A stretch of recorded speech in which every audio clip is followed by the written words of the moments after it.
আসসালামু আলাইকুম ভিউয়ার্স।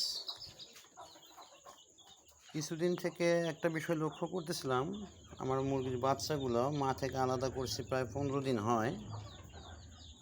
তো 15 দিন পর বাচ্চাগুলো আলাদা করছি, তারপর থেকে দেখছি যে বাচ্চাগুলো একটু হালকা ঝিমাচ্ছে, এক জায়গায় জড়সড় হয়ে থাকতেছে, পাখাগুলো হালকা একটু ছেড়ে দিচ্ছে।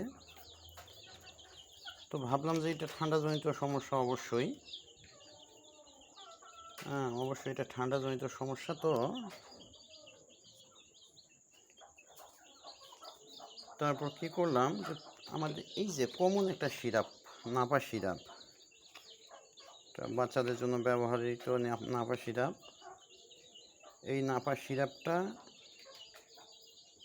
মুরগির বাচ্চাগুলোকে প্রতিদিন 1 লিটার পানিতে 1 ml করে দিয়েছি।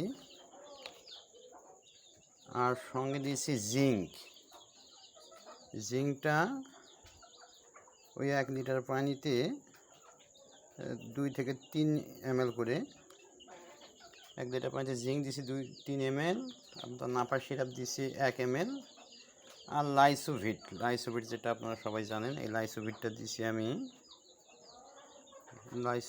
দিয়েছি 1 গ্রাম হবে, 1 গ্রামের মতো 1 লিটার পানিতে দিয়ে মোটামুটি 3 থেকে 5 দিন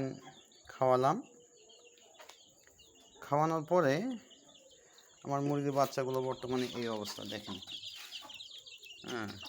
সবগুলোই ঠিক হয়ে গেছে আল্লাহর রহমতে। অনেকে অনেক ওষুধ সাজেস্ট করতে পারে, তো আমার প্র্যাকটিক্যালি যেটা আমি করছি, আমার খামারে আমার বাচ্চাগুলোকে আমি খাওয়াইছি,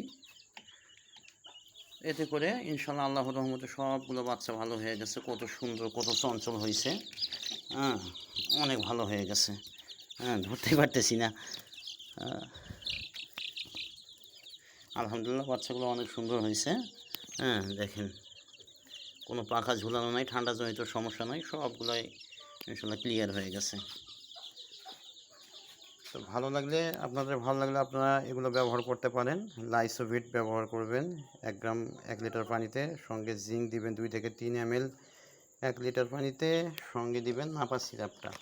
দিনে 2 বার খাওয়াবেন, সকালবেলা এবং বিকালবেলা। আল্লাহর রহমতে অবশ্যই ঠান্ডাজনিত যে কোনো সমস্যা, জ্বর, ঝিমানো, একটু করে পাখা ঝুলে যাওয়া ভালো হয়ে যাবে ইনশাল্লাহ আল্লাহর রহমতে। তো ভিউয়ার্স, যদি ভিডিওটা ভালো লাগে আমার পাশে থাকবেন, চ্যানেলটিতে সাবস্ক্রাইব করে দেবেন এবং পরবর্তী ভিডিও পাওয়ার জন্য নোটিফিকেশনটা অন করে রাখবেন। আসসালামু আলাইকুম।